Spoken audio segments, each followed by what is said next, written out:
Morning, सुप्रभात, जय हिंद मित्रों। आप सभी का आपके ई शिक्षा संवाद यूट्यूब चैनल और जूम क्लासेस में स्वागत है, जिसमें हम लोग एनटीए यूजीसी नेट के अकॉर्डिंग तैयारी कर रहे हैं और जो हम लोग का टारगेट है दिसंबर का है। ठीक है, दिसंबर 2024 में जो एग्जाम होने वाला है उससे रिलेटेड हम लोग यहाँ पर जो है तो अपने यूजीसी नेट के जो सिलेबस है उसके अकॉर्डिंग डिस्कस करेंगे। इससे पहले हमने जो है एजुकेशन विषय को भी कंप्लीट जो है यूनिट 1 से लेके यूनिट 10 तक आपको कंप्लीटली मैंने वहां पर क्लासेस आपको प्रोवाइड कर चुकी है। तो जो लोग भी मेरे साथ जुड़कर तैयारी करना चाहते हैं, मैं उनको एक एडवाइस जरूर देना चाहूंगा कि प्लेलिस्ट में जाकर जिस प्रकार हम यूनिट 6 यहाँ पर पढ़ रहे हैं, अदर यूनिट भी वहां पर जो है आप कंसेप्ट क्लियर करें। जब दोबारा पढ़ेंगे तो वो आपको नई चीज नहीं लगेगी और आपको कंसेप्ट और ज्यादा बेहतर तरीके से क्लियर हो जाएगा। ठीक है, तो और अच्छी तरीके से चीजों को क्लियर करने के लिए आप प्लेलिस्ट में जाकर उस वीडियो को भी जरूर देखें। और मैंने वहां पर यूनिट 1 से लेकर 10 तक कंप्लीट डिस्कस किया है। लेकिन इस बार जो है क्लास हम लोगों ने जो स्टार्ट किया है, क्लास स्टार्ट करते समय मेरे पास बहुत से क्वेरीज, बहुत से मित्रों ने मुझे एक सुझाव भी दिया और बहुत से बच्चों ने मुझे बोला भी कि सर सब टॉपिक तो आपने पढ़ाया है, ठीक है, लेकिन रिसर्च एक ऐसा टॉपिक होता है जिसको जितनी बार पढ़ा जाए उतनी बार वो कम होता है। तो इसलिए मैंने इस बार ये सोचा है, या सभी की बात राय को ध्यान में रखते हुए मैंने ये कोशिश करी है कि एनटीए यूजीसी नेट में जो पेपर फर्स्ट होता है, जो सभी के लिए कॉमन होता है, और जो हम लोग का सब्जेक्ट है शिक्षा शास्त्र, उन दोनों में ऐसा क्या है कॉमन जो सबसे इंपॉर्टेंट है, जहां पर सबसे ज्यादा क्वेश्चन जो है हम लोग के बनते हैं। तो वहां पर देखा तो रिसर्च रिसर्च आपका मेन टॉपिक पड़ता है। रिसर्च क्यों मेन टॉपिक पड़ता है? क्योंकि रिसर्च में मेन आपका क्या होता है कि ये पीएचडी एंट्रेंस एग्जाम देने जाइए आप, तो उसमें भी आता है। आप फर्स्ट पेपर यूजीसी का उठाएंगे, उसमें 5 क्वेश्चन इसके मिलते ही मिलते हैं। और अब और जो अपने सब्जेक्ट है, सब्जेक्ट में भी टोटल आपको 15 से 20 क्वेश्चन आपको मिलते हैं। कहने को मात्र ये होता है कि हाँ 10 क्वेश्चन 12 क्वेश्चन मिलते हैं, लेकिन जब आप देखते हैं यूनिट 7 में असेसमेंट जो है ना, असेसमेंट उसमें आता है। ठीक है, तो उसमें एक असेसमेंट एक यूनिट में 4 भाग होते हैं, तो उसमें एक भाग असेसमेंट का है, तो वो भी रिसर्च का पार्ट है, लेकिन उन्होंने असेसमेंट में डाल रखा, उसमें पेडागॉजी में डाल रखा है। ठीक है, तो उसको भी यहाँ पे हम कवर अप करते हैं पूरा का पूरा, जिससे होल पूरा का पूरा मिलता है। इसी प्रकार आप जब इंक्लूसिव एजुकेशन पढ़ोगे तो इंक्लूसिव एजुकेशन में भी लास्ट में मूल्यांकन इवैल्यूएशन से रिलेटेड है। तो पूरी की पूरी कंडीशन यहाँ पर ये है कि रिसर्च एक ऐसा टॉपिक बनता है, जब कभी आप असिस्टेंट प्रोफेसर बनने जाएंगे, या कहीं पर आप प्रपोजल देंगे, या आप कहीं पर रिसर्च पेपर लिखेंगे, जर्नल्स में आप कोई भी चीज देंगे, तो बिना इसकी जानकारी के संभव नहीं है कि आप आगे की ओर बढ़ सकें। क्लियर? ये संभव नहीं है आपके लिए। क्लियर है पॉइंट सबको? ठीक है, चलिए। तो कल की डेट में हम लोगों ने, जिन लोगों ने कल वाली क्लास नहीं देखी है, कल वाली क्लास जाकर आप लोग देख लीजिएगा। क्यों? क्योंकि वहां पर मैंने ये डिस्कस किया है कि आपको आने वाले समय में क्या चीजें पढ़नी है। भाई हमें रास्ता पता होगा तभी तो हम अच्छे तरीके से जाएंगे। अगर रास्ता नहीं पता होगा तो हम एक दूसरे से पूछते हुए जाएंगे।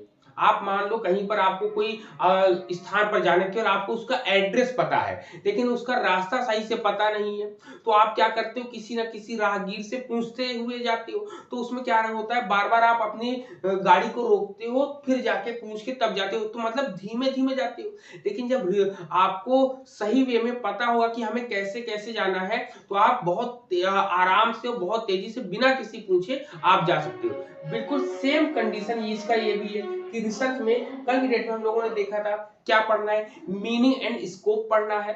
ठीक है, रिसर्च की मीनिंग पढ़नी है, एजुकेशनल रिसर्च की, हम लोग को रिसर्च नहीं एजुकेशनल रिसर्च पढ़ना है। ठीक है, एजुकेशनल रिसर्च की मीनिंग के बारे में पढ़ेंगे लोग, इसके स्टेप्स पढ़ेंगे, स्टेप्स भी वैज्ञानिक पद्धति के आधार पर जो दिए गए हैं उसकी बात करेंगे। यहाँ पे काफी चीजें हम लोगों ने कल डिस्कस करी है, उससे रिलेटेड आज हम लोग यहाँ पर चलिए स्टार्ट करते हैं। सबसे पहले हम लोग बात करेंगे किसकी? रिसर्च की। किसकी बात करेंगे? रिसर्च की। रिसर्च होता क्या है? ठीक, रिसर्च की बात करेंगे तो रिसर्च को कहते हैं अनुसंधान,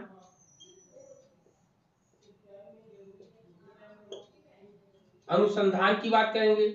अनुसंधान क्या होता है, ठीक है, तो बात इन दोनों की करेंगे। तो जिनको भी पता हो वो लोग थोड़ा सा अपने पॉइंट को यहाँ पर रखें ताकि और लोग भी इससे अवेयर हो सके। श्वेता है, ज्योति जी हैं, दीपाली जी हैं, बताएं।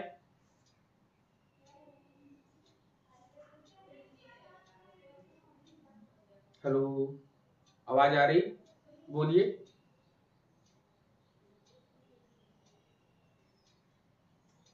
हेलो, किसी को मेरी आवाज सर आ आप रही? बताइए। हाँ बोलिए बोलिए आप लोग। आवाज आ रही है आपकी, आप बताइए। आप बताइए, आपकी आवाज क्लियर है। अच्छा अच्छा अच्छा, सर वीडियो। जो पुराने तथ्य होते हैं हाँ उनको, पुराने तथ्यों को सही करना, नए तथ्यों को खोजना, कोई मिसकंसेप्शंस है उनको करेक्ट करना, सर वही रिसर्च होती है। मतलब कोई नई चीज ढूंढना। जैसे हमें, सर आपने रास्ता बताया, जैसे हमें जाना है बरेली टू लखनऊ, तो सर हम्म एक रास्ता हमें पता है, वो तो हमारी रिसर्च नहीं हुई, बट हम अगर जाने का कोई और रास्ता ढूंढ लेते हैं, हम्म मतलब कोई हमने नई चीज ढूंढ, वो हमारी रिसर्च होती है। जहाँ हम कुछ नया करते, पुरानी चीजों को करेक्ट करते, वही सर होता है ठीक मेन। ठीक है। तो रिसर्च का मतलब होता है, रिसर्च में जब कभी आपको कोई भी वर्ड ना समझ में आए, कुछ चीजें जैसे मान लीजिए बहुत ऐसी चीजें होती है जो बड़ी चीजें होती है या जो कठिन चीजें होती है वो पता नहीं चलती है। तो हमारा एक सीधा सा फंडा है हम लोगों का कि किसी भी चीज को छोटे छोटे भागों में समझो। जब कोई बड़ी बात होती है ना, बड़ी बात को क्या करते हैं, छोटे छोटे भागों में डिवाइड करते हैं। डिवाइड करके तब हम अपनी बातों को वहां तक पहुंचते हैं कि आखिर ये बात कह जा रहा है। उसी प्रकार हम अनुसंधान की बात करेंगे। अनु मीन्स क्या होता है, अनु, ठीक है, प्लस संधान, ठीक। अनुसंधान, अनु मीन्स पहले, क्या करते हैं, पहले या पूर्व होता है आपका, ठीक है। संधान मीन्स खोज करना, खोज करना। वहीं पहले इसको भी कर देंगे तो सबसे पहले होता है री प्लस सर्च, ठीक। री और सर्च ये दो चीजें होती है। अब यहां पर इसको देखिए, री मीन्स क्या होता है, पहले या पुनः, पुनः या पहले, ठीक है। और सर्च मीन्स क्या होता है आपका, खोजना। अब देखिए, अब पुनः खोजना मतलब कि पहले से किसी ने किसी चीज पर काम कर लिया हो, ठीक। जब काम कर लिया है तो उस पे हम क्या चीजें खोजेंगे, तो उसमें हम कोई ना कोई नया तथ्य, नई चीजें जोड़कर देंगे, तो आपका क्या कहलाता है, रिसर्च कहलाता है। आपका क्या कहलाता है, रिसर्च। वैसे अनुसंधान, अनुमिस होता है पहले, संधान खोज, मतलब पहले से जो खोज किया गया हो उसको दोबारा, पहले से जो खोज किया जा चुका हो उस पर काम करना ही क्या कहलाता है, आपका अनुसंधान आपका कहलाता है। क्लियर, इतने पॉइंट यहाँ पर। पहली चीज तो इसके वर्डिंग को आप समझें, बताइए आप लोग है, नहीं तो अच्छा लगेगा कि केवल अकेले मैं कर रहा हूँ, बाकी सब लोग साइलेंट मोड पे हैं। सर सर अभी हमने बोला था, आवाज आ रही थी कि नहीं आ रही थी सर? हाँ, आपने जो बोला वो कंप्लीटली मुझे सुनाई दिया है, ठीक। चलिए, तो यहाँ पर इतनी बातें हुई कि रिसर्च क्या होता है, री प्लस सर्च होता है। री मीन्स होता है पुनः, सर्च मीन्स खोजना, मतलब किसी भी विषय वस्तु में दोबारा कोई चीज खोजना। अब भाई जब एक बार जिसमें खोजी जा चुकी है, कोई चीज बताई जा चुकी है, उसको दोबारा क्यों करते हैं, दोबारा इसलिए करते हैं कि वर्तमान परिस्थिति में जो पुरानी चीजों खोजा गया था उसमें क्या नया हम जोड़ सकते हैं, क्या उसमें चीजें ऐसी छूट गई थी जो हम उसमें फिर से बता सकते हैं। सर्च मीन्स होता है सिस्टमैटिक, क्या होता है, search means, sorry, search means होता है खोजना। अब खोजने की कंडीशन होती है तो आप भूगर्भ वालों को, भौगोलिक जो ज्योग्राफिकल होते हैं वो क्या करते हैं, कहीं ना कहीं कुछ ना कुछ खोजते रहते हैं जमीन में या कहीं पर। या आपने देखा होगा थॉमस अल्वा एडिसन के बारे में जानते हैं, जिनकी वजह से आज हम लोग बल्ब का जो, जिन्होंने आविष्कार किया था उनसे, तो उन्होंने भी क्या किया था, उन्होंने रिसर्च नहीं करी थी, उन्होंने सर्च किया था, ठीक है। रिसर्च और सर्च में अंतर है। सर्च मीन्स होता है जो पहली बार खोजा जाए, और रिसर्च मीन्स होता है जिसमें जो है खोजी हुई चीज पर दोबारा कार्य किया जाए आपका, ठीक है। तो क्या कहते हैं, कहते हैं research is an art of scientific investigation.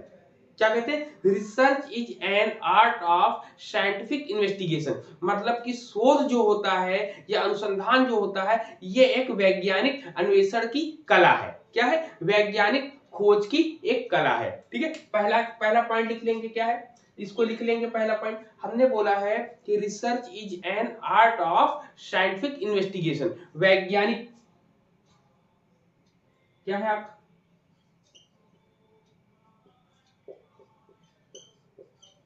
वैज्ञानिक अन्वेषण, ठीक है। क्या है ये? वैज्ञानिक अन्वेषण है, जिसको बोलते हैं scientific method, scientific investigation, scientific investigation.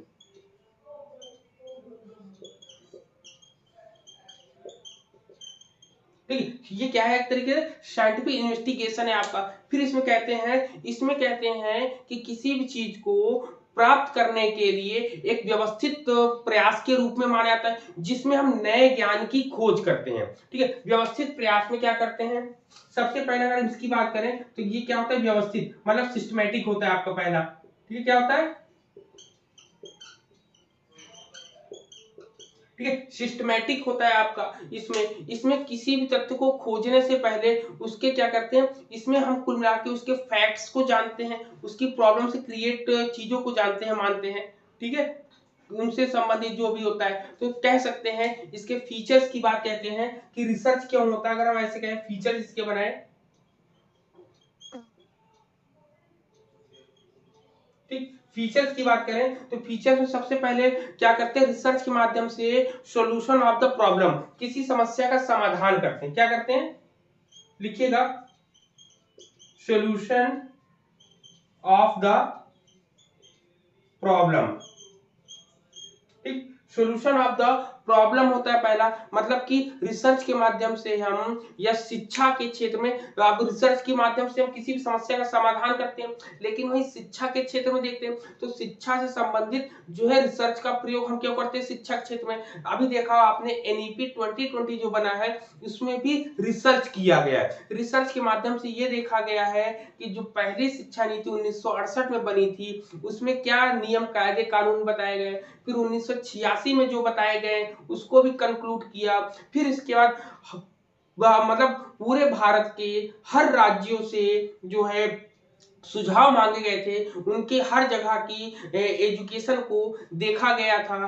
तब जाके एनईपी 2020 जो है भारत सरकार ने 2020 में मतलब 2020 में इसको जो है लागू किया था जुलाई में। ठीक है, जुलाई 2020 में एनईपी 2020 जो है लागू करी गई थी। ठीक है, और इसको जो है लागू करने के बाद इसमें बहुत से चीजों को उथल पुथल किया गया, बहुत सी चीजें अच्छी आई हैं, बहुत सी चीजें जो है निगेटिव, मतलब इसमें किसी भी एस्पेक्ट के दो क्या कहते हैं फ्रेम होते हैं, एक आपका पॉजिटिव होता है, एक निगेटिव होता है। तो इसमें जो है बहुत से लोगों ने पॉजिटिविटी तो देखी, लेकिन कम पॉजिटिविटी मिलती है और इसमें निगेटिविटी ज्यादा मिलती है। तो इसमें ये संभावना आप बिल्कुल मान लीजिए कि एनईपी 2020 बनी है, जैसे ही गवर्नमेंट आपकी बदलेगी वैसे ही इस शिक्षा में परिवर्तन भी होगा। क्योंकि कहा गया है कि शिक्षा नीति में हर 5 साल में परिवर्तन होना है। क्या? हर 5 साल में उसका क्या करना है? समीक्षा करना है। समीक्षा के आधार पर जो भी कमी होगी उसको पूरा किया जाएगा। लेकिन मेरा ऐसा मानना है, जब कभी भी कोई भी सरकार आएगी तो सबसे पहले शिक्षा के इस एनईपी 2020 का बदलाव जरूर करेगी, क्योंकि इसमें खामियां ज्यादा है, अच्छाइयां कम है। ठीक है, यहाँ पर बहुत सी चीजें, उसकी बात बाद में करेंगे हम लोग, जब एनईपी 2020 हम पढ़ाएंगे अलग से, उसका एक पूरा का पूरा क्लास चलेगा, जिसमें एनईपी 2020 में क्या कहा गया है, एग्जाम से रिलेटेड क्या पॉइंट हम लोग को नोट डाउन करने हैं, उसको भी हम लोग वहां पे डिस्कस कर लेंगे। ठीक है, चलिए। ठीक है, तो सबसे पहले क्या करते हैं रिसर्च के बारे में? तो रिसर्च में क्या करते हैं? समस्या का समाधान ढूंढते हैं, मतलब सॉल्यूशन ऑफ द प्रॉब्लम करते हैं। दूसरा क्या करते हैं? दूसरा करते हैं हम लोग गैदरिंग न्यू डाटा, मतलब नए तथ्यों का संकलन करते हैं। क्या करते हैं? लिखेंगे, नए तथ्यों का संकलन। ठीक है, क्या है? नए तथ्यों का संकलन करते हैं। ठीक है, इसमें क्या करते हैं, रिसर्च में नए तथ्यों का हम लोग क्या करते हैं, संकलन करते हैं, उनको जोड़ते हैं। और उसमें जो है जब संकलन करते हैं, जोड़ते हैं, तो रिसर्च के माध्यम से हम कोई नए नियम बनाते हैं या कोई नई चीज खोज कर लाते हैं। तो वो देखते हैं क्या सामान्य रूप से सभी के लिए यूजफुल है कि नहीं है। क्योंकि रिसर्च में माना जाता है, रिसर्च में कुल मिला के इतने पॉइंट्स यहाँ पर नोट करिएगा। रिसर्च में मेन पॉइंट क्या देखा जाता है, रिसर्च में कुल 4 या 5 पॉइंट देखे जाते हैं। सबसे पहले देखी जाती है उसकी क्या, सबसे पहले वैज्ञानिक हो, क्या होना चाहिए, वैज्ञानिक होना चाहिए आपका रिसर्च। नंबर 2 पे उपयोगी होना चाहिए, उपयोगी होना चाहिए, उपयोगी होना चाहिए। तीसरा व्यावहारिक होना चाहिए,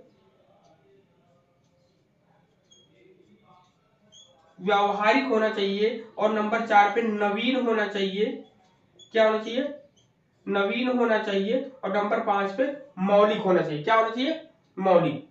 नंबर 5 यहां पे लिख देते हैं ना, नंबर 5 यहां लिख देते हैं। नंबर 5 पे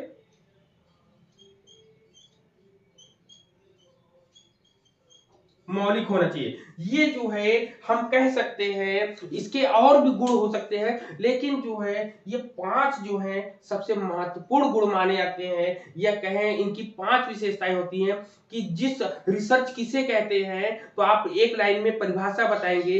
रिसर्च उसे कहते हैं जिसमें वैज्ञानिकता हो, उपयोगिता हो, व्यावहारिकता हो, नवीनता हो और मौलिकता हो। इन 5 गुणों का जिसमें समावेश होता है उसी को हम रिसर्च कहते हैं। ठीक है, अब वैज्ञानिकता, वैज्ञानिकता में क्या होता है, एक सिस्टमेटिक, एक प्रोसेस वे में ही आप करेंगे। ठीक है, एक सिस्टमेटिक वे से ही करेंगे आप। जैसे आपको कोई भी कार्य करना हो तो आप उसका जो प्रोसेस होता है उस प्रोसेस को कंप्लीटली फॉलो करेंगे। कहीं ये नहीं कि कोई काम दूसरी नंबर पे फिर तीसरे नंबर पे, ऐसा कुछ भी नहीं, बहुत सिस्टमेटिक वे से करना है। दूसरा कह रहा है कि उपयोगी, उपयोगी का मतलब यूजफुल हो। आपने उसको रिसर्च कर तो लिया, लेकिन वो रिसर्च आपने ऐसा किया जो ह्यूमन के लिए या जो शिक्षा के क्षेत्र में या समाज के क्षेत्र में उसका कोई भी योगदान नहीं है, किस पर्टिकुलर किसी एक ही विशेष पे ही हो, तो ये भी नहीं है। तीसरा कह रहा है उपयोगी होने के साथ व्यावहारिक हो। व्यावहारिकता के साथ, व्यावहारिकता का अर्थ ये होता है कि इसमें सभी लोग अपनी सुविधा के अनुसार इसका प्रयोग कर सके, ये व्यावहारिकता होनी चाहिए। नवीनता का मतलब होता है कुछ नयापन होना चाहिए।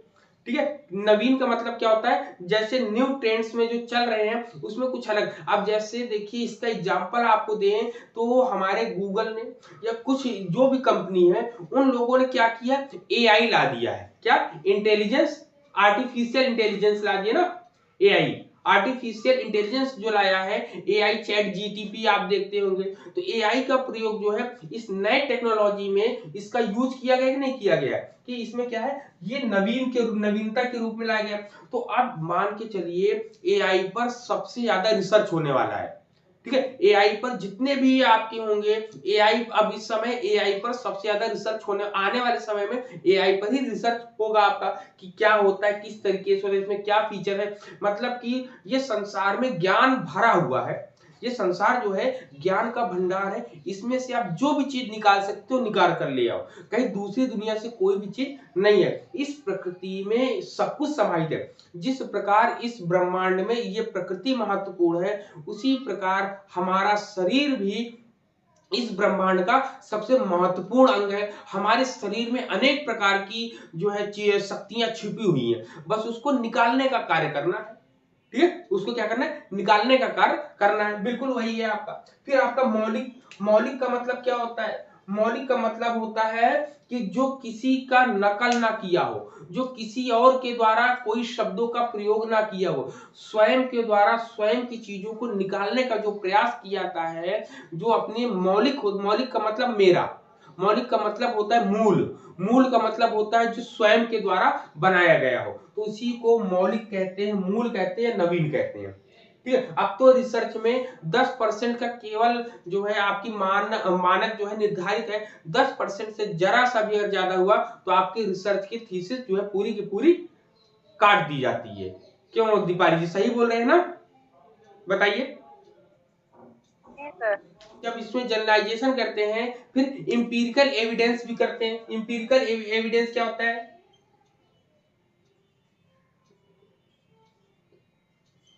इंपीरिकल मीन्स क्या होता है? इंपीरिकल मीन्स क्या होता है बताइए? इंपीरिकल मीन्स होता है अनुभवात्मक। क्या होता है?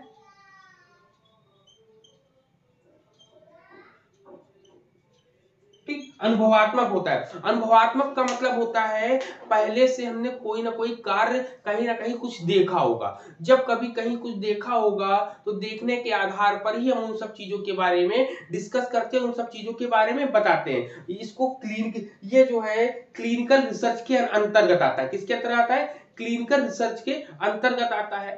ठीक है, तो ये हो गया। मतलब कुल मिला के हम कह सकते हैं रिसर्च क्या होता है, तो आप कह सकते हैं रिसर्च जो है क्या एक प्रकार का वैज्ञानिक अन्वेषण होता है, जिसके अंतर्गत हम लोग क्या करते हैं, किसी पुरानी चीज में नई चीज को खोजकर देते हैं या खोजकर निकालते हैं, जिसके अंतर्गत क्या है पांच प्रकार के हम गुण बता सकते हैं या विशेषताएं बता सकते हैं, जो मौलिक हो, व्यावहारिक हो, नवीन हो, उपयोगी हो और आपका क्या हो, वैज्ञानिक हो, उपयोगी हो, व्यावहारिक हो, नवीन हो, मौलिक होना चाहिए। इसके साथ साथ रिसर्च किसे कहते हैं, तो कहते हैं किसी भी समस्या का समाधान करने के लिए हम रिसर्च का प्रयोग करते हैं। रिसर्च में क्या होता है? रिसर्च में क्या होता है? नए तथ्यों का हम लोग संकलन करते हैं। नए तथ्यों का संकलन करके उसमें उद्देश्यपूर्ण जो है खोज करते हैं या उद्देश्यपूर्ण जांच करते हैं। क्या करते हैं?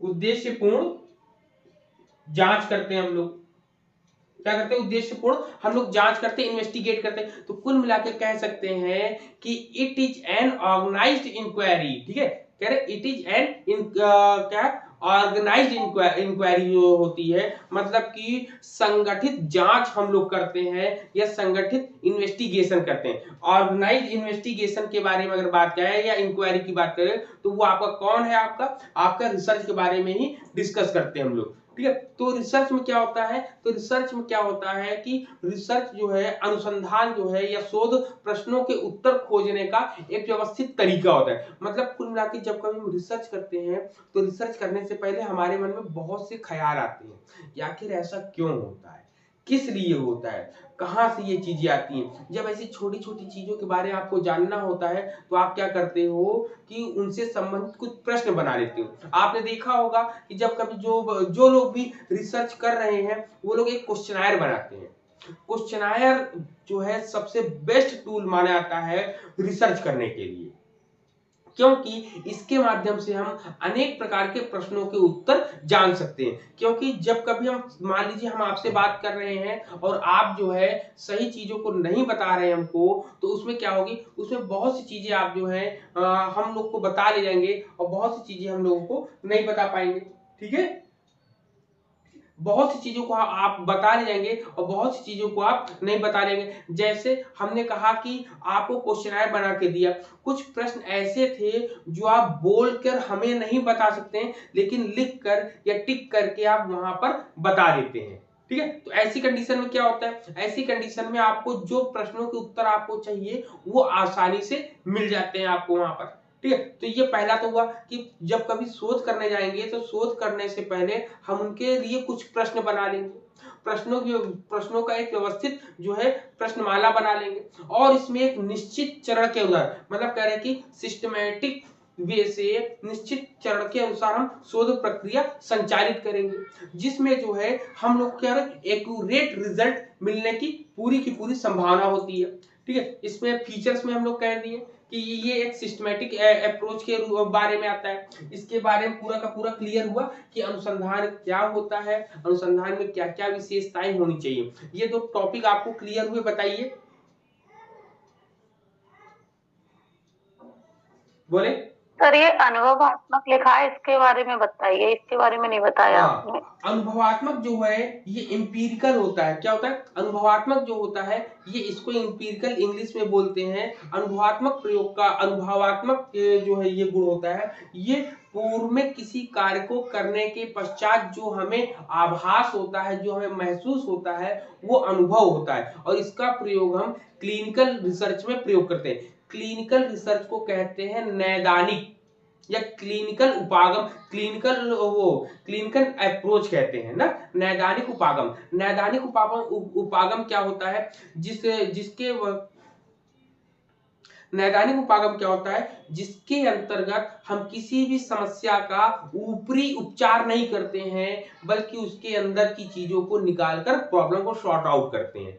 ठीक है, कैसे? क्योंकि हमें पूर्व में अनुभव, जैसे आप क्लिनिकल डायग्नोस्टिक में जाते हैं ना, क्लिनिकल होता है, डायग्नोस्टिक होता है, तो क्लिनिकल में क्या होता है कि उसमें जो है आपकी पूरी की पूरी प्रॉब्लम को जान लेंगे, जानने के बाद आपको एक तरीके से बता देंगे कि आप जो है इस कार्य को इस तरीके से करिए, जिससे आपकी समस्या धीरे धीरे, एक का एक नहीं सॉल्व होगी, धीमे धीमे आपकी प्रॉब्लम को सॉर्ट आउट करते हैं। एक का एक कोई भी नई प्रॉब्लम को आपको सॉर्ट आउट करता है। जैसे आप काउंसलर जो होते हैं, काउंसलर जब कभी होते हैं तो क्लिनिकल के अंतर्गत ही आएंगे। काउंसलर को होते हैं कि आपसे बात करते हैं, आपके मेंटलिटी को जानते हैं, आपके साइकोलॉजी को जानते हैं, या ये कह सकते हैं कि एक टीचर से आप पूछिए कि एक बालक जो है कितने समय में अपनी पढ़ाई को कंप्लीट कर लेगा, या कितने समय में वो बच्चा सफल हो सकता है, तो ये टीचर से बेहतर कोई नहीं जानता है। ठीक है, आज का दौर ऐसा है कि जितने भी विद्यार्थी हैं वो होपलेस इसलिए हो जा रहे हैं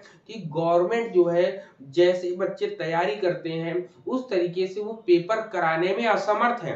वो पेपर बार बार आउट होने से बच्चे के ऊपर मेंटल प्रेशर बहुत पड़ता है।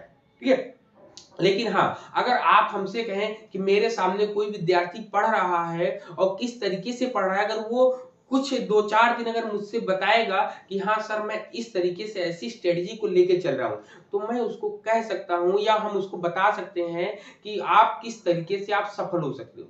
अभी जो है परसों एक वीडियो मैंने यूट्यूब पर डाला था, जिसमें नितिन सर ने अपने पूरे कंसेप्ट बताए थे, और वही कंसेप्ट को मैं लगातार बताने का प्रयास कर रहा हूँ कि जो भी यूनिट पढ़े, जो भी चीज पढ़े, उससे रिलेटेड आप क्वेश्चंस को भी सॉल्व करते जाएंगे। क्वेश्चन को सॉल्व करने का तरीका मैंने बताया कि एक ही पॉइंट को लीजिए, उसके इर्द गिर्द कौन कौन लोग हैं वो जान लो। जैसे किसी एक इंसान को, इसका एग्जांपल बहुत अच्छा है, किसी एक इंसान को जिससे आप फ्रेंडशिप करना चाहते हैं, अब उससे आपको फ्रेंडशिप करना है, तो आप देखते हैं कि उसके आसपास जितने लोग हैं वो लोग कैसे, या कह सकते हैं आपको, मान लो आपके घर में कोई भाई बहन हो, उसकी शादी करने जाना हो, तो जिस लड़का या जिस लड़की से आप शादी करोगे उसके चारों तरफ की पूरे एटमॉस्फेयर को पहले चेकअप करोगे कि भाई उसके घर का माहौल कैसा है, उसके रिलेशन में कैसे हैं, उसके दोस्त कैसे हैं, वो क्या कोई नशा नहीं करते। तो ये सब चीजें, छोटी छोटी चीजें हम लोग क्या करते हैं, जानकारी प्राप्त करते हैं। ठीक है, जानकारी प्राप्त करने के बाद ही जो हम लोग कोई ना कोई कार्य करते हैं, तो वही आपका क्लिनिकल रिसर्च के अंतर्गत आता है। तो क्लिनिकल रिसर्च में यही आपका आता है। क्लिनिकल रिसर्च में हम किसका, इंपीरिकल अप्रोच का हम प्रयोग करते हैं। क्लियर हुआ श्वेता? ठीक है।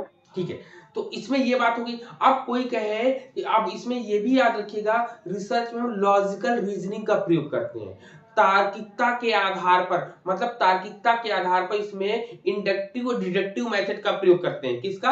आगमनात्मक और निगमनात्मक दोनों विधियों का हम प्रयोग करते हैं। कौन कौन से? आगमनात्मक विधि और निगमनात्मक विधि का प्रयोग करते हैं। इंडक्टिव मेथड और डिडक्टिव मेथड दोनों तरीकों का हम प्रयोग करते हैं। इंडक्टिव मेथड क्या होता है? इंडक्टिव मेथड में किसी भी समस्या को स्वयं ही मतलब किसी भी समस्या का समाधान खुद ब खुद जब निकल जाए उसको क्या कहते हैं? इंडक्टिव मेथड कहते हैं। मतलब ठीक है, जिसमें ज्यादा हमें परिश्रम नहीं करना पड़ता है। जैसे मान लो आगमनात्मक विधि का प्रयोग हम लोग छोटी कक्षाओं में या सामान्य जो है रिसर्च में करते हैं, लेकिन डिडक्टिव मेथड जो होता है वो थोड़ा सा कठिन होता है, वो थोड़ा क्लिष्ट होता है। जैसे हम कह सकते हैं कि मैथ के सवाल को जो हम लगाते हैं, तो मैथ का जो सवाल होता है वो आपका डिडक्टिव के अंतर्गत आता है, क्योंकि वो ऑटोमेटिक आता नहीं है, उसको करना पड़ता है, उसको निकालना पड़ता है। जब कभी कहीं से कोई चीज निकाली जाए तो उसको निगमनात्मक कहते हैं, डिडक्टिव मेथड कहते हैं। और आगमनात्मक विधि क्या होती है? जब कभी हम कहीं पर कोई काम कर रहे हो, वो स्वयं ही धीरे धीरे जो है उसका रिजल्ट हमें दिखाई देने लग जाए, तो वो क्या है? वो आपका इंडक्टिव मेथड है। क्लियर है पॉइंट? ये दो पॉइंट बताइए, दोनों पॉइंट, इंडक्टिव डिडक्टिव। इसको और डिस्क्राइब करेंगे बाद में, लेकिन अभी इसके बारे में इतना जानना काफी है। इसके बारे में जो हम लोग लॉजिकल रीजनिंग पढ़ेंगे फिलोसफी में, या आप यूजीसी फर्स्ट पेपर का यूनिट 6 जो है उसमें इंडक्टिव डिडक्टिव से रिलेटेड हम बात कर लेंगे वहां पर। क्लियर है? अब यहाँ पर हम लोगों ने रिसर्च से रिलेटेड चीजों को जान लिया। रिसर्च क्या होता है? सॉल्यूशन ऑफ द प्रॉब्लम, और इन्वेस्टिगेशन होता है इसमें। इसमें इंपीरिकल मेथड का हम प्रयोग करते हैं, इसमें डिडक्टिव इंडक्टिव मेथड का प्रयोग करते हैं। तो अब बात आती है एजुकेशनल रिसर्च की। क्या आती है? एजुकेशनल रिसर्च की। और आपको मैं बता दूं, जो आज की डेट में हम लोग डिस्कस कर रहे हैं, तो कल जो है सभी लोग से मैं ये सब के सब प्रश्न पूछूंगा, चाहे वे जितने लोग भी जुड़े हैं। आपके दीपाली जी हैं, श्वेता जी हैं, ज्योति गुप्ता जी हैं और नेहा है। तो सब के सब क्वेश्चन ये जो है जितने पॉइंट्स यहाँ पे डिस्कस करेंगे कल की डेट में जरूर पूछेंगे। इसलिए बहुत ही केयरफुली अपने नोट्स बनाए और उसको रिवीजन एक बार जरूर मारे। ठीक है? रिवीजन करने में मुश्किल से आपको 10 मिनट लगेगा। ठीक, चलिए। तो इसमें क्या है, एजुकेशनल रिसर्च क्या होती है, शैक्षिक अनुसंधान क्या होता है। अभी अनुसंधान के बारे में पढ़ चुके, अब शैक्षिक अनुसंधान का अर्थ हम कहेंगे शैक्षिक अनुसंधान का अर्थ जो होता है एक बेहतर समझ हासिल करने के लिए जो है एक व्यवस्थित प्रयास होता है, जिसमें हम शैक्षिक प्रक्रियाओं को, ठीक है, आमतौर पर एक जो है दक्षता में सुधार करने की दृष्टि से देखते हैं। कह सकते हैं educational research refers to a systematic attempt to gain a better understanding of the educational process, generally with a view in improving its efficiency। ठीक है, एफिशिएंसी की बात कर रहा है। तो मतलब इसमें कह रहा है कि शैक्षिक अनुसंधान का अर्थ जो है अगर हम देखें तो एक बेहतर समझ हासिल करने के लिए एक व्यवस्थित प्रयास होता है, जिसमें हम लोग क्या करते हैं, शैक्षिक प्रक्रियाओं को हम प्रयोग करते हैं। शैक्षिक प्रक्रियाओं का हम किस लिए प्रयोग करते हैं? क्योंकि हमारे अंदर सुधार हो जाए। ठीक है, क्या हो जाए? सुधार हो जाए। और इस सुधार के लिए हम क्या करेंगे? वैज्ञानिक विधि से शैक्षिक समस्याओं का समाधान करेंगे। किससे करेंगे? वैज्ञानिक विधि से हम जो है शैक्षिक समस्याओं का समाधान करेंगे। लिख लेंगे, वैज्ञानिक विधि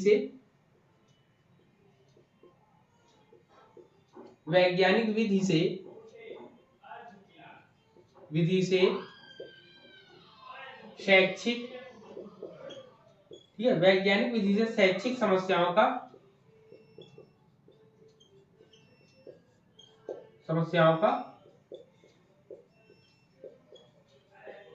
समाधान। ठीक है, समाधान हम लोग करते हैं यहाँ पर। क्लियर? इतने पॉइंट बताइए।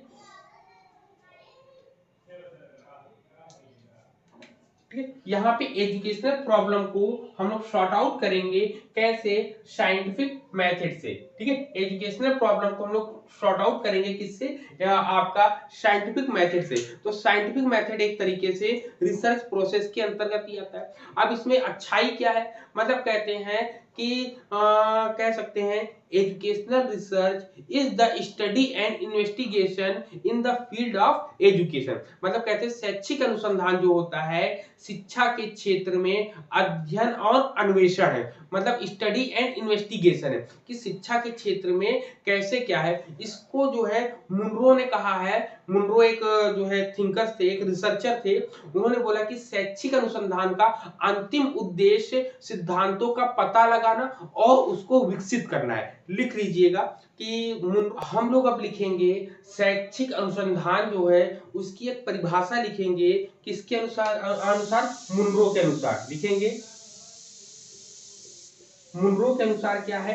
याद रखिएगा, मुनरो ने बहुत सीधे शब्दों में कहा है। इसका परिभाषा है तो बहुत से लोगों ने दी है, लेकिन इनकी परिभाषा लेने का एक मेन उद्देश्य है कि जो इन्होंने शब्द बोले हैं वो एकदम बेहतरीन तरीके से बोला है। इन्होंने बोला शैक्षिक अनुसंधान का अंतिम उद्देश्य, लिखिए शैक्षिक अनुसंधान का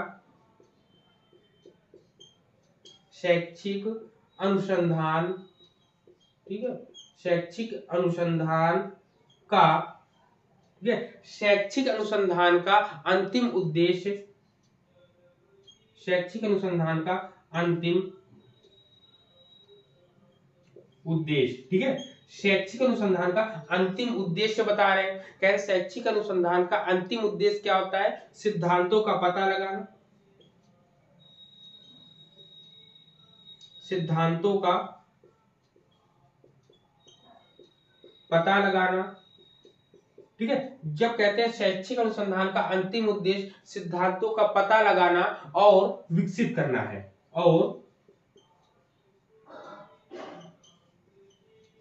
और विकसित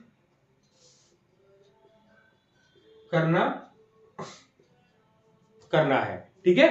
ये कह रहे हैं विकसित करना है, लेकिन शिक्षा के क्षेत्र में उपयोग के लिए, ठीक है। ये कहते हैं आपसे, इतना क्लियर है? इसका पता लगाना है, लेकिन कैसा पता लगाना है? शिक्षा के क्षेत्र में उपयोग की प्रक्रियाओं के लिए, शिक्षा के क्षेत्र में उपयोगी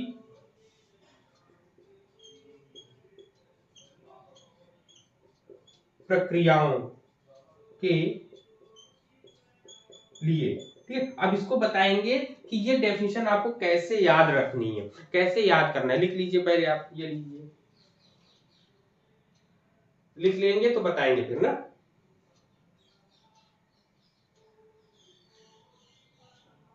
क्लियर है? बताइए। जी जी सर। ओके, तो अब यहाँ सर पर अभी लिख लेने दीजिए मुझे। हाँ, आप मुझे लिखिए, लिख तब से मैं लेने समझा देता हूँ। तब से मैं बोल रहा हूँ, जैसे इस डेफिनेशन को अगर याद करना है या पकड़ना है तो याद रखिएगा, अंतिम उद्देश्य और सिद्धांत और विकसित करना, ये 3 पॉइंट पकड़ना है। कि जो है अंतिम उद्देश्य, जब कभी कोई क्या कहे, अंतिम उद्देश्य के बारे में बात करे, ठीक है। अंतिम उद्देश्य के बारे में बात करें, अंतिम उद्देश्य के बारे में बात करने के बाद सिद्धांतों का बात करें और उसको विकसित करने की बात करें, तो ये जो है मुनरो ने कहा है, ठीक है। तो ऐसे ये हम आपको याद नहीं करा रहे हैं, ये हम आपको बता रहे हैं कि जब कभी भी आप कोई डेफिनेशन पढ़ोगे तो आप ऑटोमेटिक उसमें से की पॉइंट कैसे निकालोगे, ठीक है। मैं कोई डेफिनेशन याद नहीं करा रहा हूं, मैं याद करने का आपको तरीका बता रहा हूं, क्योंकि हर जगह हर परिभाषा को हम या आप नहीं याद करा सकते या कर सकते हैं, तो उसको तरीकों के माध्यम से हम लोग को क्या करना, पकड़ के रखना है, ताकि एग्जाम में जब आए तो एग्जैक्ट हमारा माइंड वहीं पर जाए और तुरंत क्लिक करके हम लोग वो उसको शॉर्ट आउट कर ले, ठीक है। तो ये तरीके होते हैं हम लोग अपनी प्रॉब्लम को शॉर्ट आउट करने का। फिर इसके बाद ये आपका क्राफ्ट भी है, बहुत सी डेफिनेशन है, डेफिनेशन हम आपको चाहे तो वो भेज देंगे, आप उसको लिख लेना, ठीक है। ठीक है कि नहीं, बताइए। जी सर। ठीक है, अब इसके बाद करते हैं, इसके बाद इसके फीचर्स की बात करेंगे। किसकी बात करेंगे? इसके फीचर्स की बात करेंगे हम लोग। इसके फीचर्स क्या होते हैं एजुकेशनल रिसर्च के? फीचर्स का मतलब होता है विशेषताएं, ठीक है।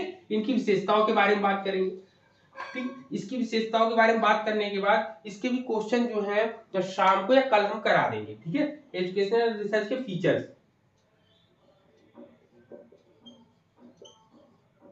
ठीक। फीचर्स की बात करेंगे, फीचर्स क्या होते हैं इसमें? फीचर्स का मतलब होता है विशेषताएं। अब इसमें कहता है कि शैक्षिक अनुसंधान जो है एक समस्या को हल करने का प्रयास करता है। पहला पॉइंट लिख लेंगे, लिखेंगे शैक्षिक अनुसंधान एक समस्या को हल करने का प्रयास करता है, लिखेंगे शैक्षिक अनुसंधान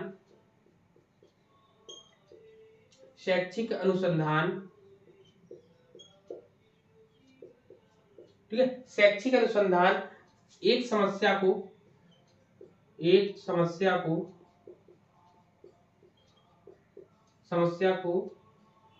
ठीक है, शैक्षिक अनुसंधान एक समस्या को हल करने का प्रयास करता है,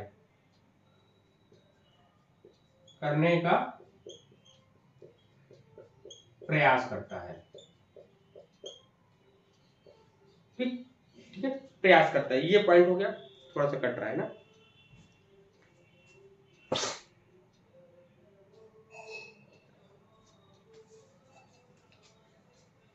ठीक है, तो कह सकते हैं जो इंग्लिश में लिखना चाहे लिख लें, कहेंगे कि educational research attempt to solve a problem. क्या educational research attempt to solve a problem की बात करता है। दूसरा कहता है कि इसमें जो है प्राथमिक या प्रत्यक्ष स्रोतों से नया डाटा एकत्रित करने या मौजूदा डाटा का उपयोग करना शामिल होता है एक उद्देश्य के लिए। मतलब कहते हैं जब कभी हमारा कोई पर्पस होता है, उस पर्पस या उस उद्देश्य से जो महत्वपूर्ण होता है, उसके प्राथमिक और प्रत्यक्ष रूप से जो हमें नए नए सोर्स मिलते हैं। सोर्स मतलब होता है डाटा जो मिलते हैं, आंकड़े जो मिलते हैं, आंकड़ों को इकट्ठा करते हैं और उनका उन उपयोगों में शामिल करते हैं नए शोध के। तो ये क्या है, शैक्षिक शोध के जो है विशेषताएं हैं। इसमें और क्या करते हैं, मतलब दूसरे वाले में क्या करते हैं, दूसरे वाले में क्या करते हैं, दूसरे वाले में लिखेंगे नए प्राथमिक, ठीक है, नए प्राथमिक या प्रत्यक्ष, प्राथमिक या प्रत्यक्ष, ठीक है, नए प्राथमिक या प्रत्यक्ष स्रोतों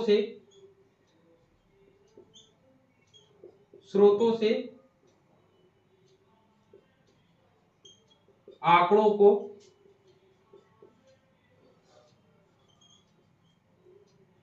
इकट्ठा करना, ठीक है, इकट्ठा करना। अब कुछ लोग क्या होंगे, जैसे मान लो कोई भी ट्रेंड जो चल रहा है, तो आपको मान लो कोई भी एक समस्या लेनी, जैसे आप मान लो लेनी है, मान लो एक ये ले लेते, चलिए सार्वभौमिक शिक्षा का जो है धरातली स्तर पर क्या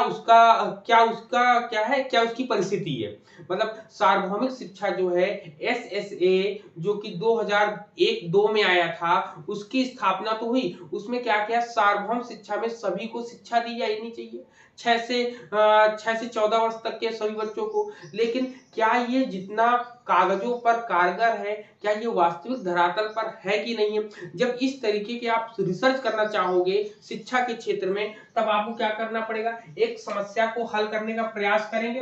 प्रयास करने के लिए क्या करेंगे, नए प्राथमिक और प्रत्यक्ष स्रोत। आप लिखे हुए रहे कि डेटा जो आपको ऑनलाइन मिल गए वो ले लिया, बल्कि आप जाओगे कुछ स्कूलों में जाके विजिट करोगे। जब विजिट करोगे तब पता चलेगा कि जो है सरकार तो पूरा काम कर रही है, लेकिन उसके नीचे वाले, मतलब गवर्नमेंट जो है फंडिंग कर रही है, लेकिन उसके नीचे वाले जो कर्मचारी हैं वो उसको सही रूप से संचालित नहीं कर रहे हैं। जब नहीं सही रूप से संचालित नहीं करेंगे तो हमारा देश चाहे जितना भी आगे कोशिश कर लो, हमारा देश कभी भी विकसित राष्ट्र नहीं बन सकता है जब तक यहाँ की पॉपुलेशन जो है एजुकेटेड ना हो जाए। एजुकेटेड, केवल एजुकेटेड ना हो, एजुकेटेड के साथ साथ वर्किंग में रहे।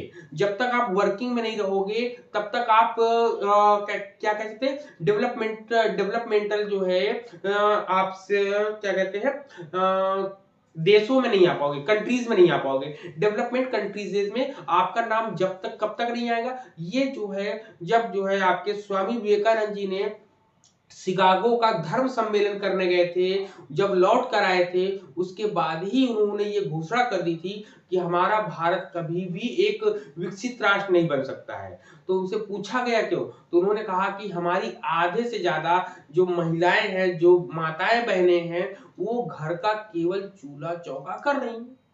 जबकि विदेशों में क्या होता है कि पूरा सोर्स ऑफ इनकम जो है पूरे परिवार होता है। जब भाई पूरा परिवार होगा, पैसे ज्यादा आएंगे, तो यहाँ आप, ये एक घर की बात नहीं है, ये पूरे भारत की बात है कि अगर एक घर में 2 लोग हैं, दोनों लोग अच्छे तरीके से कमाते हैं, तो उनकी इकोनॉमिकली प्रॉब्लम मजबूत होगी। अगर उनकी इकोनॉमिकली प्रॉब्लम मजबूत है तो गवर्नमेंट को क्या करेंगे, ज्यादा पैसा पे करेंगे, टैक्स करेंगे।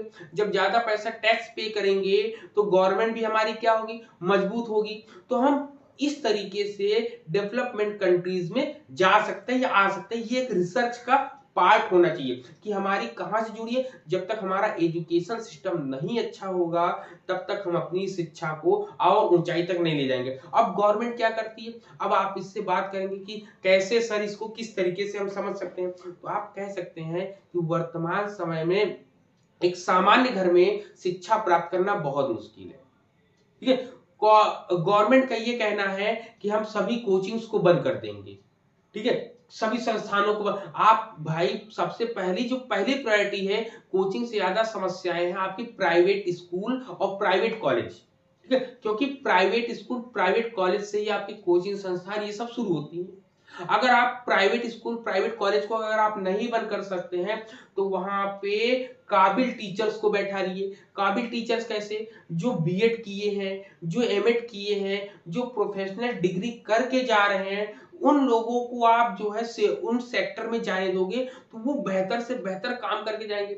लेकिन जो नॉर्मल कंप्लीट करके आ रहे हैं उनको आप जो है दिए जा रहे हैं जॉब, तो जो प्रोफेशनल तरीके से मेहनत करके बच्चे जा रहे हैं वो होपलेस होते हैं। तो इसीलिए गवर्नमेंट को भी मतलब ये सुझाव नहीं है, एक तरीका होना चाहिए कि अगर आपको एजुकेशन मतलब पहली प्रायोरिटी आपको है कि हमारा भारत विकसित बने, उसके लिए सबसे बेसिक नीड है आपकी एजुकेशन। एजुकेशन को आपने आज बहुत महंगा कर दिया है। जो एक गरीब तबका का व्यक्ति जो है सोचता है कि हमारा बच्चा इंग्लिश मीडियम में पढ़े तो ही अच्छा होगा, लेकिन नहीं, ऐसा नहीं है। इंग्लिश मीडियम से क्या हम पढ़े हैं, क्या आप पढ़े हैं, क्या वो या जो हम कह सकते हैं जो हमारे एजुकेशन जो टॉपर है नितिन सर, क्या वो इंग्लिश मीडियम के थे क्या? नहीं, इंग्लिश मीडियम नहीं। हमारी सोच हमारी विचारधाराएं होती। क्लास 6 के बाद जो है बच्चे का माइंड बहुत ज्यादा डेवलप हो जाता है। आप इंग्लिश मीडियम है, इंग्लिश मीडियम पढ़ाइए, अच्छी बात है, लेकिन उसके साथ साथ हिंदी का भी ज्ञान दीजिए, ठीक है। तो ये है, तो कुल मिला के कहने का मतलब एक बात है कि जो हमारी शिक्षा नीति है इसी के आधार पर हम लोग किसी भी ऊंचाई तक जा सकते हैं, चाहे एक निम्न घर का हो चाहे उच्च घर का हो। अब ये है बहुत से बिजनेसमैन है, बिजनेसमैन के बच्चे जो है एडमिनिस्ट्रेशन में नहीं जाते हैं। क्यों नहीं आते? क्योंकि उनको बिजनेस से ज्यादा प्रॉफिट होता है, बिजनेस में उनको प्रॉफिट देते। लेकिन एडमिनिस्ट्रेशन में कैसे लोग जाते हैं? जिनके पास बिजनेस करने की क्षमता नहीं है। भाई बिजनेस तो बेस्ट है, लेकिन जिनके पास बिजनेस करने की क्षमता नहीं है, हमारे पास बिजनेस करने की क्षमता नहीं है, तो हम क्या करेंगे? पढ़ाई करेंगे, पढ़ाई करके अपने लेवल को उठाएंगे, ठीक है। तो ये तरीके होते हैं। क्लियर पॉइंट यहां तक? बताइए कि यहाँ पर इसकी विशेषताएं क्या होनी चाहिए, फीचर्स क्या होने चाहिए। क्लियर है? जी सर। हाँ।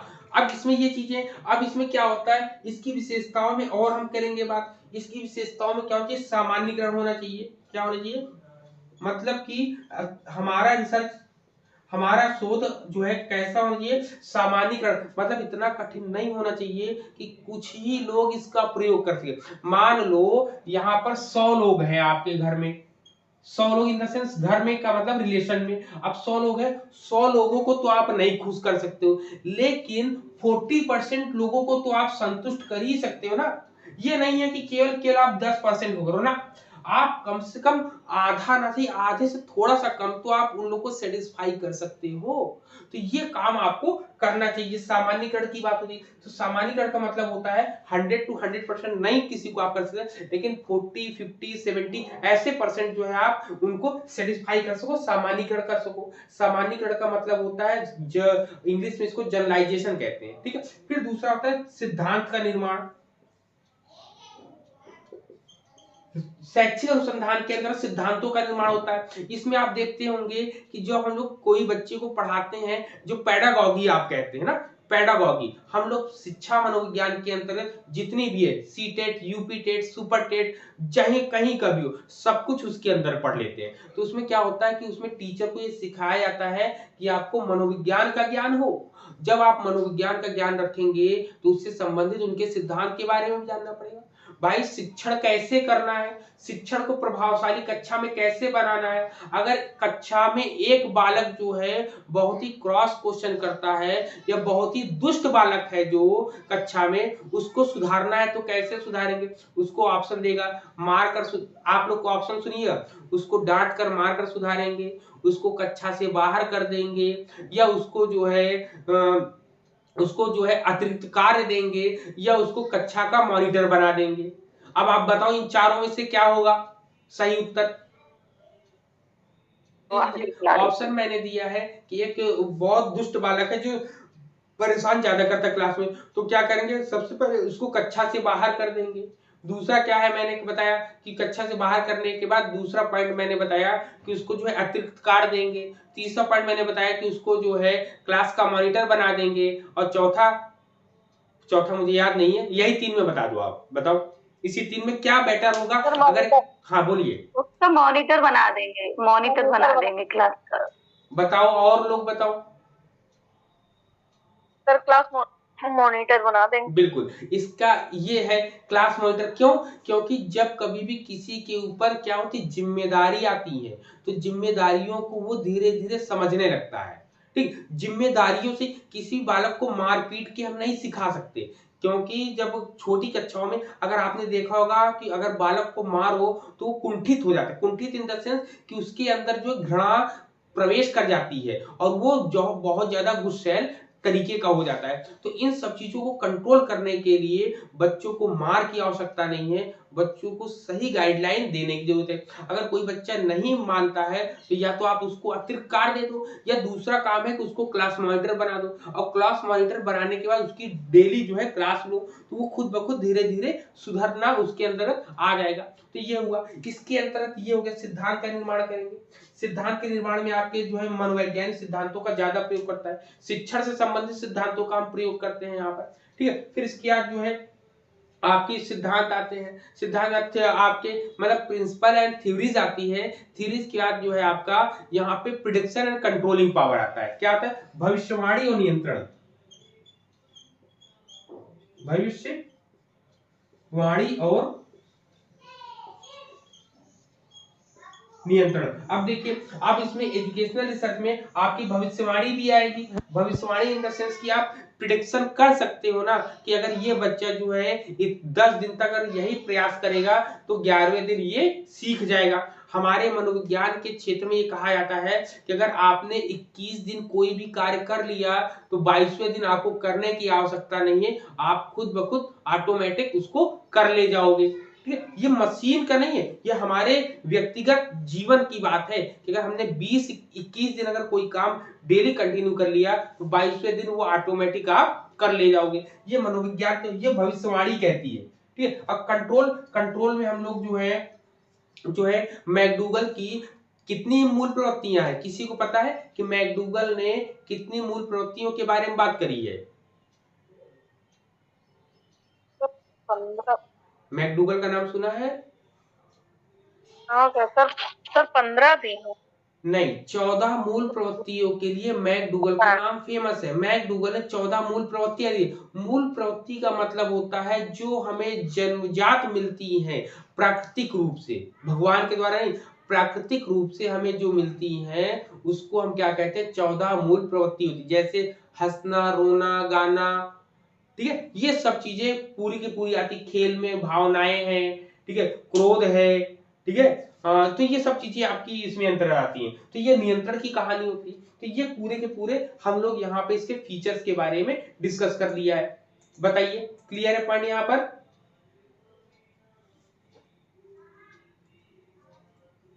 बताइए। ठीक है, यहाँ पर ये करते हैं। फिर इसके बाद और कह सकते हैं यहाँ पे इसमें क्या है, टीचिंग स्किल का प्रयोग करते हैं, मतलब टीचिंग स्किल को डेवलप करते हैं। टीचिंग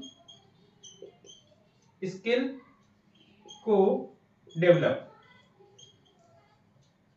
टीचिंग स्किल को हम लोग यहाँ पर डेवलप करते हैं। और इसमें क्या इसके जो है और भी क्या है, तो यह जो है एक समस्या का उद्देश्य जो है निष्पक्ष और समाधान खोजने का प्रयास करता है। मतलब यहाँ पर किसी भी समस्या का जो भी प्रॉब्लम, मतलब यहाँ पे कोई बायसनेस नहीं मिलती है। बायसनेस का मतलब कोई पक्षपात यहाँ पर नहीं मिलता है। इसको बड़ी सावधानी पूर्वक करते हैं, क्योंकि जो एक रिसर्चर होता है वो बायसनेस करेगा तो आने वाले समय में कहीं ना कहीं उसकी चोरी पकड़ी जाएगी। जब कहीं उसकी चोरी पकड़ी जाएगी तो वो ज्यादा उसका पूरा का पूरा रिसर्च जो है रिजेक्ट हो जाएगा। क्लियर हो गया यहाँ पर? इतने पॉइंट क्लियर? बताइए। पर्पस की बात करेंगे तो पर्पस क्या होता है, मतलब कह सकते हैं शैक्षिक अनुसंधान का उद्देश्य क्या होगा। कहते हैं कि पर्पस ऑफ एजुकेशनल रिसर्च, कहते हैं to identify truth regarding enrolment, drop out, quality of education and other. मतलब कह सकते हैं इसमें जो है शैक्षिक अनुसंधान में इसका उद्देश्य क्या होता है, इसमें जो है आपका कह सकते हैं हम लोग नामांकन, नामांकन बढ़ाना। ठीक है। नामांकन का मतलब होता है एनरोलमेंट बढ़ाना। ठीक है। ड्रॉप आउट जो छोड़ रहे हैं स्कूल, उसके बारे में जानकारी करना। ठीक है। ड्रॉप आउट, ठीक है, ये बहुत मेन पॉइंट है कि ड्रॉप आउट क्यों होता है आपका। ठीक है। ड्रॉप आउट की वाली बात करेंगे। अगर ड्रॉप आउट की बात आई है तो यहीं पर एक बात छिड़ जाती है कि भारतीय शिक्षा के इतिहास में ड्रॉप आउट के लिए क्या बोला गया है, अपव्यय और अवरोधन बोला गया ना। हाँ सर, स्टैग्नेशन और वो। हाँ, ये अपव्यय और अवरोधन जो है किसमें कहा गया है? सर अपव्यय और माध्यमिक शिक्षा में सर। नहीं, किस आयोग में अपव्यय और अवरोधन की बात करी गई है, बताइए। कोठारी ना, सर, कोठारी कमेटी। नहीं ऐसी गलती नहीं करें। सर उससे पहले, नहीं, सर उससे पहले वाला ये ऐसा नंबर, ये ऐसा सवाल है जो आपको आपके रिजल्ट के लिए बहुत महत्वपूर्ण है। बताओ अब आप लोग किसको पता है?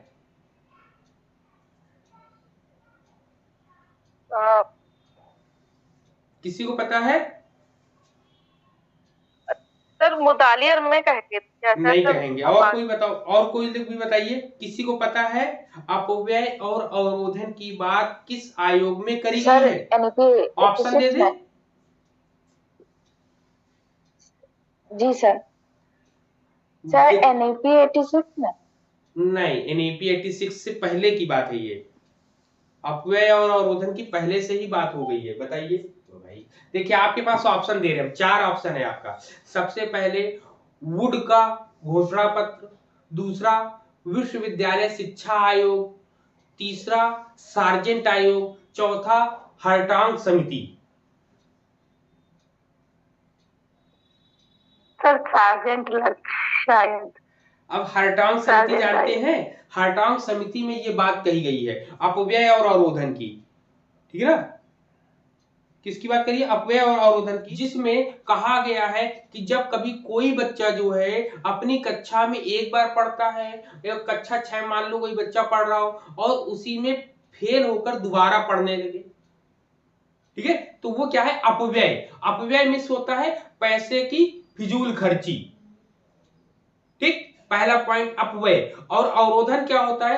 अवरोधन में बालक क्या होता है, जैसे कक्षा 6 में ही पढ़ रहा हो और उसके घर की परिस्थितियां ऐसी हो कि उसको पढ़ाई छोड़कर अपना काम करना पड़ता है, घर के लिए कमाई करना पड़ता है, तो वो क्या होता है? अवरोधन। मतलब अवरोधन मतलब रुकावट आ गई। तो अपव्यय और अवरोधन की बात हर्टांग समिति में करी गई है। चाहे तो आप गूगल करके उसमें देख भी लेना, उसमें और गूगल क्या आपको बुक में भी मिल जाएगा, हर जगह वो चीजें आपको मिल जानी है आपकी। तो ठीक है, तो पहला क्या है? नामांकन के बारे में, ड्रॉप आउट के बारे में पकड़ना है। इनसे संबंधित जो है शिक्षा की गुणवत्ता क्या है?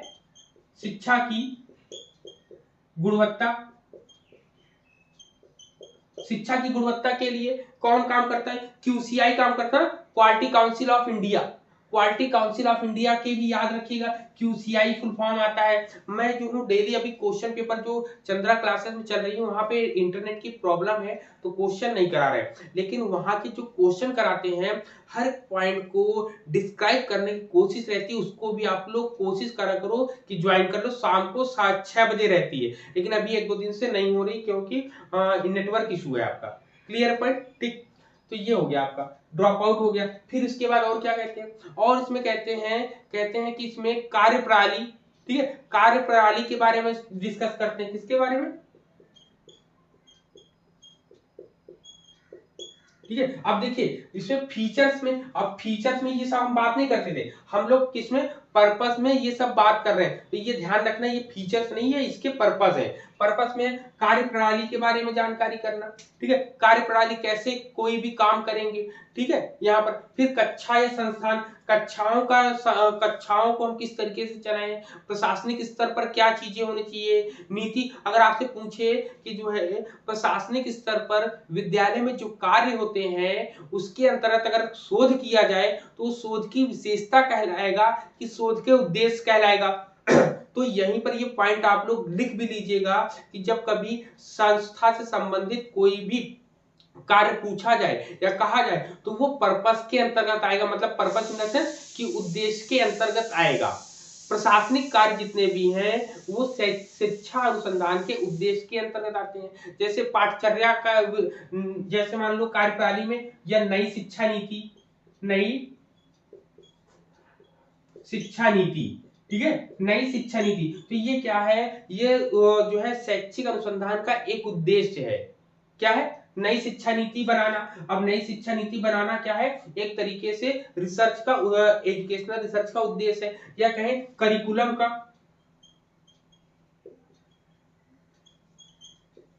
करिकुलम का आ जाए। तो अब यहीं पर ऑप्शन आपके एग्जाम में आ जाएगा कि नई शिक्षा मतलब कि शिक्षा अनुसंधान की क्या विशेषताएं हैं। नंबर 1 पर दे देगा ए जो है नई शिक्षा नीति, नंबर बी पर देगा कार्यप्रणाली, नंबर सी पर दे देगा क्या आपका करिकुलम, और नंबर 4 पे आपको क्या दे देगा कि ये थ्योरी बिल्डिंग या सिद्धांत निर्माण। क्या देगा,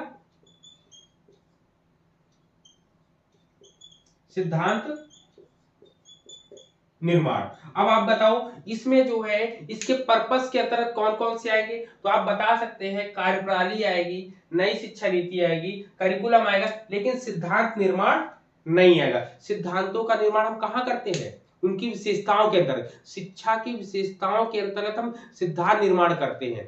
ठीक है, यहाँ पे ये आएगा। ठीक है, तो ये पॉइंट आप लोग को नोट डाउन करना है कि सिद्धांत निर्माण किसमें जा रहा है आपका, उसके विशेषताओं में जा रहा है, ना कि इसके अंतर्गत जा रहा है। क्लियर। तो ऐसे क्वेश्चन आपके आएंगे, कोडिंग बना के आपके आ जाएगा, कोडिंग ABCD, ठीक है, ऐसे बनाकर आपके आएंगे। फिर इस करिकुलम के साथ साथ हम लोग और देखते हैं, और जो पॉइंट आपका आता है इसके अंतर्गत हम लोग क्या बनाते हैं, स्ट्रेटजी बनाते हैं। क्या बनाते हैं, रणनीतियां बनाते हैं। किसके लिए, टीचिंग के लिए, मतलब पढ़ाने के लिए रणनीतियों का हम निर्माण करते हैं, पाठचर्या का निर्माण करते हैं। ठीक है, और ग्रुपिंग टेक्निक्स के बारे में हम लोग यहाँ पे डिस्कस करते हैं। किसके, ग्रुपिंग ये ग्रुप टेक्निक के बारे में हम लोग यहाँ पर डिस्कस करते हैं। क्लियर है पॉइंट। यहाँ पर हम ICT का प्रयोग करते हैं, इन सब चीजों का हम लोग प्रयोग करते हैं यहाँ पर। ठीक है, क्लियर, बताइए। जी सर।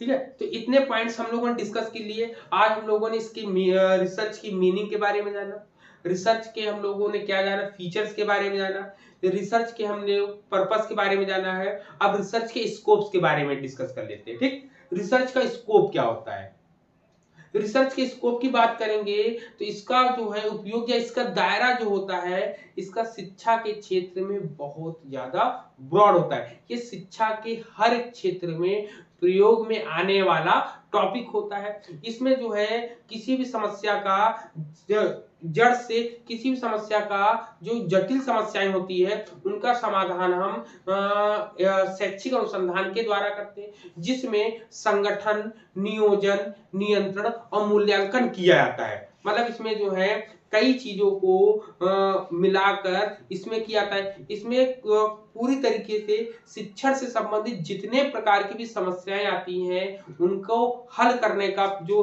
मतलब शिक्षा संबंधित जो भी प्रॉब्लम आएगी, अगर पूछा जाए कि इसको सॉल्व कौन करेगा, तो इसको एजुकेशनल रिसर्च के अलावा और कोई भी नहीं कर सकता है। ठीक है, कि मतलब शैक्षिक अनुसंधान के द्वारा ही जो है इसको हम समस्याओं का समाधान कर सकते हैं। तो इसका स्कोप यही है कि किसी भी समस्या का हल करना हो तो हल करने के लिए हम लोग क्या करते हैं, शैक्षिक अनुसंधान का प्रयोग करते हैं।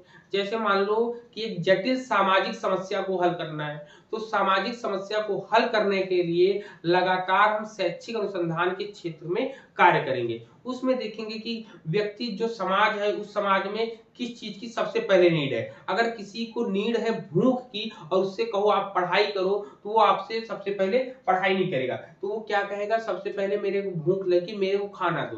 तो इसीलिए उनको पहले काम, खाना मतलब पढ़ाई से पहले उनके पेट भरने की व्यवस्था कर दो।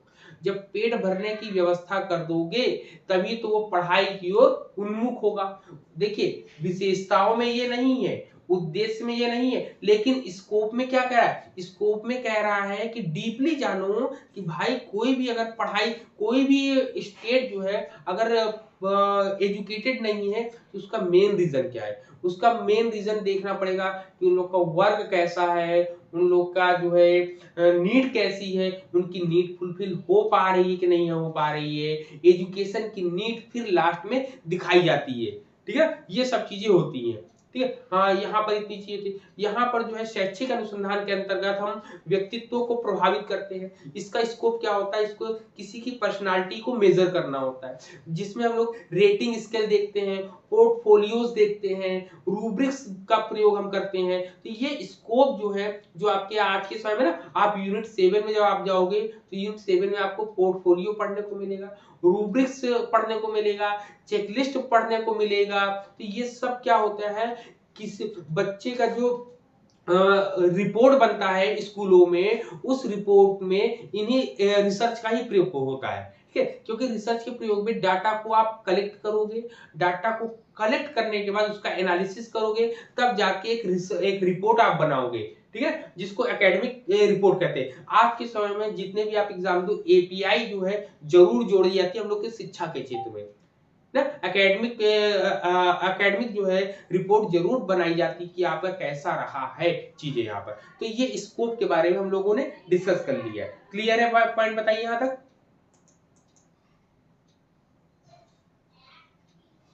बोलिए। जी सर। ठीक है, तो अब कल की डेट में हम लोग डिस्कस किसके बारे में करेंगे कि साइंटिफिक मेथड क्या होता है। साइंटिफिक मेथड के स्टेप्स के बारे में कल की डेट में हम लोग डिस्कस करेंगे। क्लियर है इतने पॉइंट? बताइए। जी सर।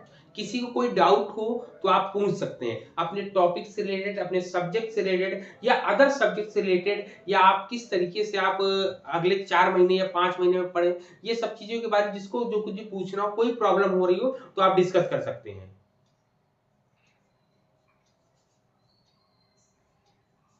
बोलिए।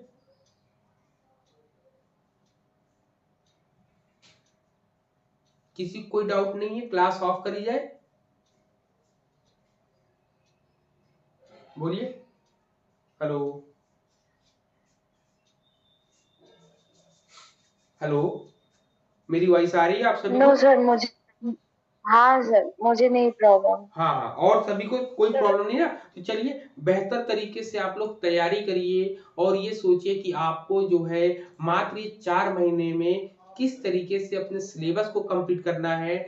फोकस पूरा वो होना चाहिए, प्लस जिस टारगेट को आप, कोई असिस्टेंट प्रोफेसर लेकर बैठा है तो आपकी नजरों के सामने वो लिखा हमेशा दिखाई देना चाहिए, मन में नहीं, बाहर भी दिखना चाहिए। क्योंकि आज का समय क्या है, जो बाहर दिखता है वही अंदर भी जाता है। तो आप बाहर भी वही चीजें लगा के रखो, वही चीजें आपकी जो आपके अंदर है वही आप बाहर भी लगा के रखो। लेकिन विशेष तौर पे किसी को नहीं बताना कि आप किस चीज की तैयारी कर रहे हो, ठीक है? किसी को नहीं बताना है। सफल हो जाएंगे तो सब लोग जान जाएंगे, नहीं चुपचाप आप अपनी तैयारी करो साइलेंटली, ठीक है? किसी को कुछ नहीं बताना है, आवश्यकता है बस आप, क्योंकि जिस दिन आपने किसी को बताया ना, वो आपसे पूछना शुरू कर देगा, अरे क्या हुआ, कितना हुआ, कहाँ तक हुआ, क्या कर रहे हो, क्या नहीं। इन सब चीजों को बताने की आवश्यकता नहीं है किसी को, ठीक है?